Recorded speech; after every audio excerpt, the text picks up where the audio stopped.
Okay, the video you're just about to see is a video of a group of students who have been given a task of going out into the wilderness. They're meeting these reenactors, these people who once lived in the valley, and the goal of this project is for them to kind of persuade some of the inhabitants to accept a national park, or the idea of a national park. As you will see, some people are a little less persuaded than others. If I can't get somewhere on my own 2 feet that God gave me, I don't have no business going there no how. Except maybe by rail car or by horse. You said that the automobile pollutes, not pollutes, but stinks up the air. Do you feel that the earth needs to be, your land needs to be preserved and not polluted?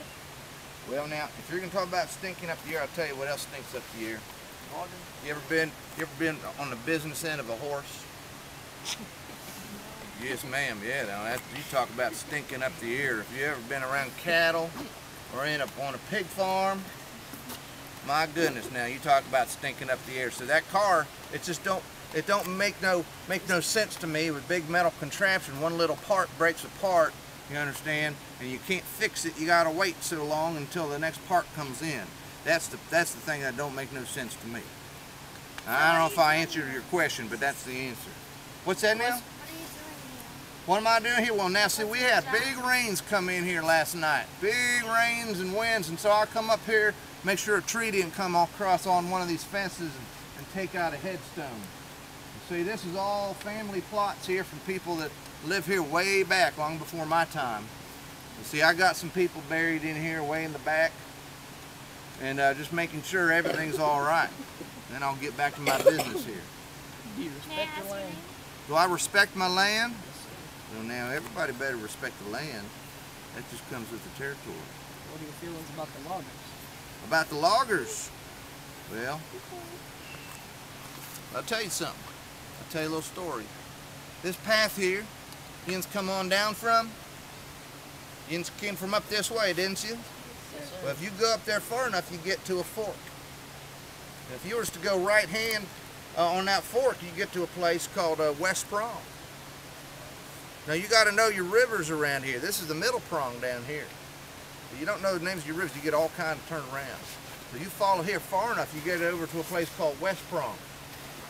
And see, now I used to go to West Prong with a little cane pole, and I'd put it in the creek, and I could pull out about 30 speckled trout on the hour. That's pretty good fishing. I did some hunting over there, some trout.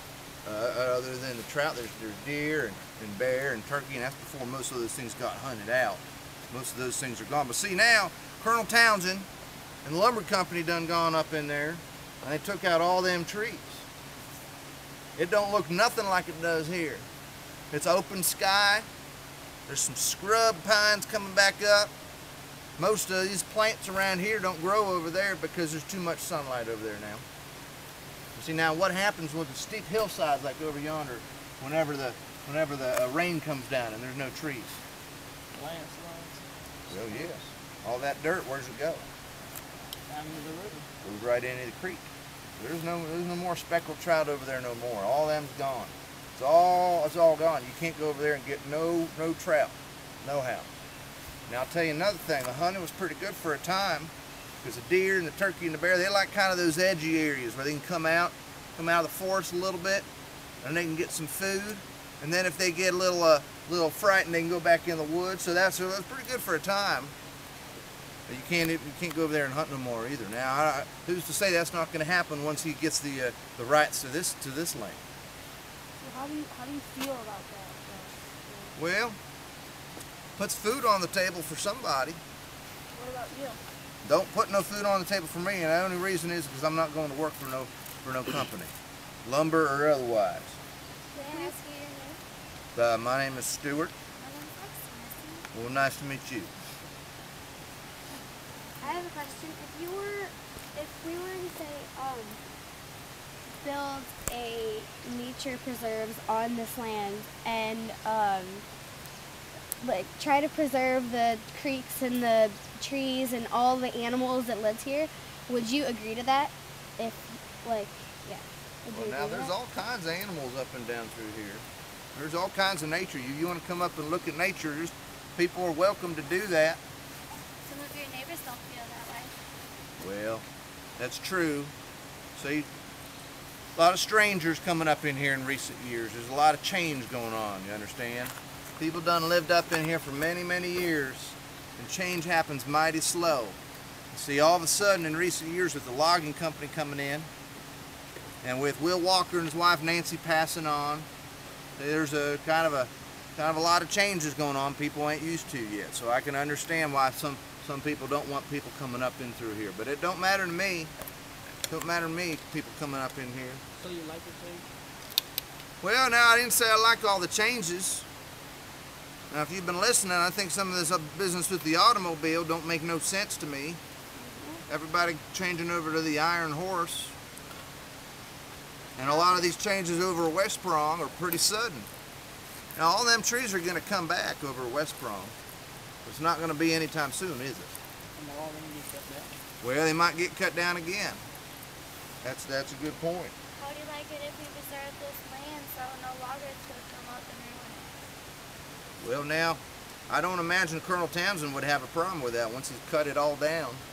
He'll probably want to sell the timber rights because he's going to have to just sit on it and wait for another 30 years, 40 years before there's anything sizable enough to cut again. So don't know. Them. They forced them to walk. Walk when they could not walk anymore, and when they fell down, they dragged them.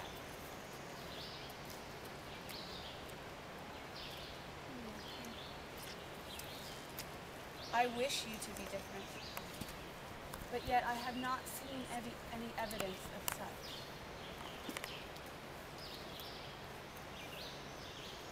You mentioned you wanted to protect this land. How? By bringing people in?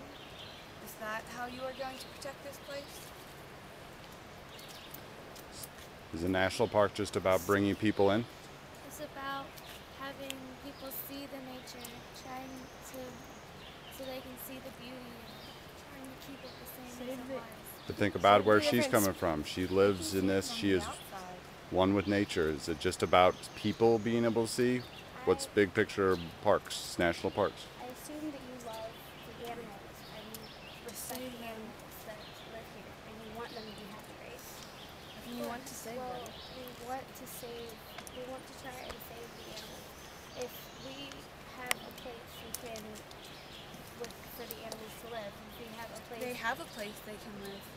if we have a place that isn't being destroyed by by the loggers and by everybody else, then we can protect the animals that live here. We can give them lives when so many other people haven't. It is true that there are people who have done more damage than others. But yet when the forest can only hope to recover, and you want to bring in more people, what is keeping them from going wherever they want? What is keeping them from turning the entire place into this beneath your feet where nothing can grow? What prevents them from taking those animals that you so long to protect home with them? Or killing them for no seen reason? You cannot even stay on the area that has already been disrupted. If we are able to put a set area where people cannot hunt and people cannot, not necessarily hunt, but people cannot take animals home with them, people cannot destroy the trees, destroy the land. Can't walk anywhere they want. Can't walk anywhere can't walk anywhere So that you would put up destroy fences? stuff. So you have people out here checking them? The fences will prevent the animals from moving. The creatures need to move. They must move from higher spaces to lower places depending on the temperature. What if this area floods and they can't remove themselves because they don't have wings? The plants are already stuck, but if you keep the animals confined, they will eat everything and there will be nothing left. Your people will come, they will trot along this forsaken piece of land and they will see death, which is what is seen now.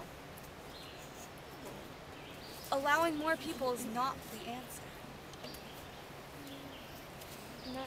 but not. Can't you protect the land without having people come here? We have to have people here first. You don't have to.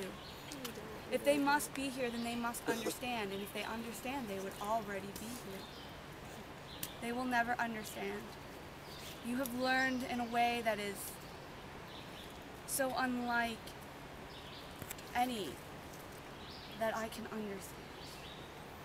We shall make sure that no people that want to ruin or cut down anything, kill anything, we will make sure they stay out and keep the people that respect and want to save this land. We will